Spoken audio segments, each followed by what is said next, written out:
الكابتن طاهر ابو زيد ارجل اهلاوي في المنظومه كلها. اسمع في قرار كان نفسك تاخده وانت وزير ما اخدته، او الظروف ما ساعدت؟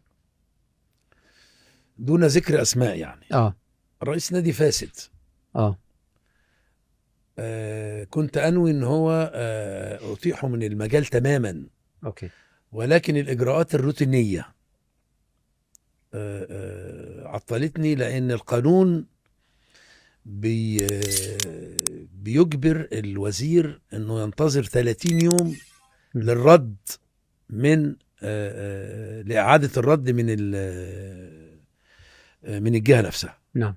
يعني أنا مثلا بعت للنادي إن في عنده 1 2 3 4 لابد الرد يكون في خلال 30 يوم.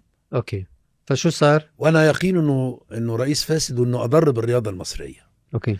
في اليوم ال 18 تغيرت الوزارة بأكملها. أوف. يعني كان فاضل 12 يوم وانا اخلص الوسط الرياضي منه. حطيح براسه هو من هو مش هطيح براسه ولا حاجه، انه تحاسبه. تحاسب عادي طبعا، يعني تطبق عليه اللي بيطبق على الناس. طيب يعني هو هذا الشخص بده يكون خارج القاهره؟ لا مش هتكلم. انا في الاول قلت ايه؟ طب المنطقه ولا المنطقه بعده ولا مشي. بص مشي. ولا انا في الاول قلت لك ايه؟ لن بعده اذكر ولا اسم. مشي. لن اذكر اسم. بعده ولا مشي؟ بلاش اسم. مش هقول لك حاجه والله ما اقول لك. ليه؟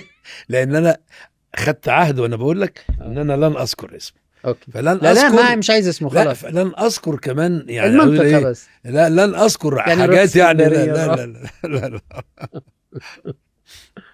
اقول لك بعد الحلقه بقى.